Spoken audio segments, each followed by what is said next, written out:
इस बजट में 50% टैक्सेशन जो है प्रॉपर्टी की कम हुई है। कौन कौन से टैक्सेस है और कितने कम हुए हैं, मैं जरा आपको ये बताना चाहता हूँ। नंबर 1 ये है कि 100 मिलियन 10 करोड़ रुपए से ज्यादा हो तो पहले इनका टैक्स था 5.5%, अब कम होकर 2.75% हो गया। ये शेयर के टैक्स है। पहले जो है 5 करोड़ तक जो था वो था 5%, अब जो है 2.5% हो गया। जो 50 लाख से कम था वो 4.5% पहले था, अब 2.25% जो है टैक्स हो गया, यानी 50% कम हो गया। इसी तरह परचेजर की 10 करोड़ रुपए से जो ज्यादा है, पहले जो है 2.5% था, अब जो है 1.25 है। और जो 5 करोड़ वाला है, 5 करोड़ तक पहले 2% था, अब 1% है। और जो 50 लाख रुपए या 50 लाख से कम हो, पहले 1.5% था, 1.5%, अब 0.75% हो गया। ये टैक्सेशन जो है गवर्नमेंट ने इस बजट में जो है खास ये काम किया है कि प्रॉपर्टी की टैक्सेशन है वो 50% कम कर दी। देखिए गवर्नमेंट ऑफ पाकिस्तान का भी अभी ये उनको एहसास हो गया। हालांकि जो उसने जब डबल किए थे ना, तो उस टाइम मैंने उस टाइम भी बात की थी कि प्रॉपर्टी जो टैक्सेशन है उसको बढ़ने से जो रिमिटेंसीज है वो उल्टा कम हो जाती है, क्योंकि आपकी एक छोटी सी अमाउंट के ऊपर जो है नजर होती है टैक्सेशन के ऊपर। आप ये नहीं देखते कि प्रॉपर्टी के लिए बाहर से कितनी बड़ी रिमिटेंसीज आ रही है। तो लिहाजा उसका नुकसान ये हुआ कि पिछले 2-3 साल में जब से ये शहबाज शरीफ साहब ने ये डबल किए थे ये टैक्सेशन, तो उसमें जो है काफी हद तक जो रिमिटेंसीज है वो कम भी हो गई थी। जो मोबिलिटी थी फंड की, जो रोटेशन था, एक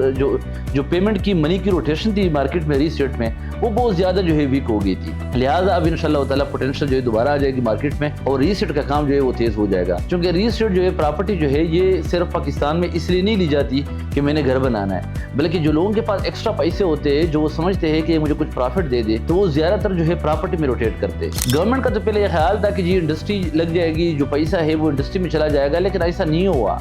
क्योंकि ज़रूरी तो नहीं है कि जिसके पास 2 करोड़ रुपए एक्स्ट्रा पड़े हैं और आप उसे एक्सपेक्ट कर रहे हैं कि वो जो है कोई इंडस्ट्री लगाए, कोई कारखाना लगा देगा। ऐसा मुमकिन नहीं है, क्योंकि हर बंदा जो जिसके पास इन्वेस्टमेंट है वो ज़रूरी नहीं कि वो फारिग बैठा है। उसने कोई ना कोई कारोबार होता है, कोई ना कोई जॉब होती है, कोई ना कोई काम कर रहा है या बाहर होता है। वो कोई कारखाने नहीं चला सकता। और फैक्ट्री कोई ऐसी चीज़ नहीं है जिसमें पैसे डाल दे और फैक्ट्री जो खुद ब खुद चलती है।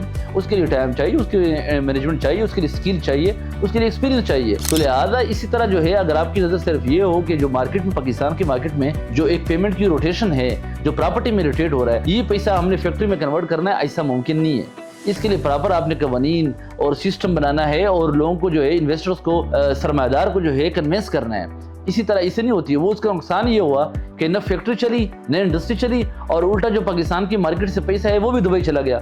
वो मोहसिन नकवी साहब खुद कह रहे हैं कि 10 अरब डॉलर गए जी पिछले सालों में, तो 10 अरब डॉलर तो पाकिस्तान से गया।